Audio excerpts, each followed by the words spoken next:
My husband called my postpartum body uninspiring during an argument.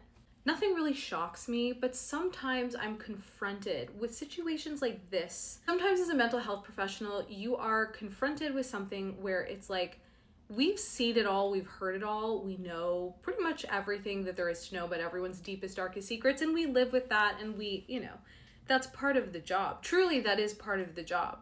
But sometimes we're confronted with situations where it's just like, come on, come on. We have a 3-month-old. I've been struggling with the usual lack of sleep, hormones, and trying to feel like a human again. I still haven't lost the baby weight, and I'm honestly doing my best. We got into an argument over something dumb. He left dirty dishes for days, and when I said I was tired of picking up after him, he snapped and said, "Well, sorry if I'm not inspired to help out by someone who hasn't even tried to get her body back." I don't think I've ever felt more gutted. I walked away. I didn't yell. I didn't cry. I didn't say anything. I just sat on the nursery floor and stared at our baby while he stayed in the living room. The next day, he acted like nothing happened. When I brought it up, he said he didn't mean it like that, and I was twisting his words. I can't get the word uninspiring out of my head. I carried our child. My body is healing, and that's how he sees me now. I don't even know if I want to be in this anymore. But everyone around me keeps saying all couples fight after a baby. Is this really just a fight, or is it a warning sign? This is not just a fight.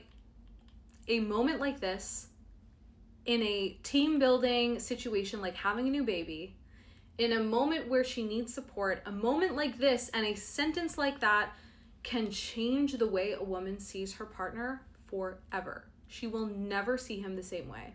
A new mother, 3 months postpartum, recovering physically, emotionally, hormonally, mentally, spiritually. She's running on almost no sleep. Her body's healing from the trauma of birth.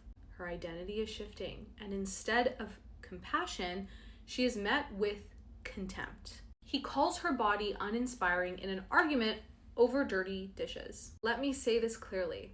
Postpartum is a sacred window. Woman's brain is literally rewiring to protect and nurture her child. She is in what we call a matrescence transition, like adolescence, but for new moms. This is one of the most vulnerable times in a woman's life. And during that time, and I should not have to say this, and I don't like to lecture, but today I will. During that time, your partner's role is not to be inspired by how hot your bod is. It's time for him to hold emotional weight with you, to do the dishes in the sink, tell you that you're doing great, to make space for you to heal on your body's terms, not to criticize the speed of your recovery. Now she's asking, is this a fight or is this a red flag? Like, what am I looking at here? And from a couples therapy lens, from a relationship expert, communications expert, trauma expert, I will tell you, one cruel comment does not always end a relationship.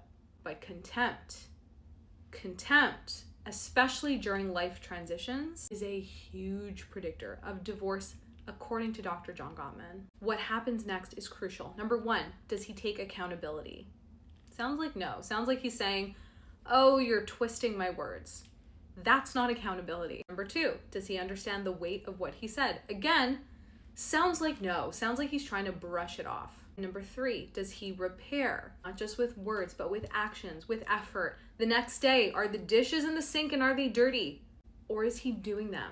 What you need right now is not an apology. It's not just an I'm sorry. You need emotional safety. If he can't or he won't offer that, then yeah, this is more than a fight. It's a huge warning. You deserve support. You deserve admiration. You deserve gentleness, especially in the season that you have brought new life into this world. If you are postpartum and you are struggling in your relationship, therapy for both individuals honestly be life-changing. You do not have to go through this alone.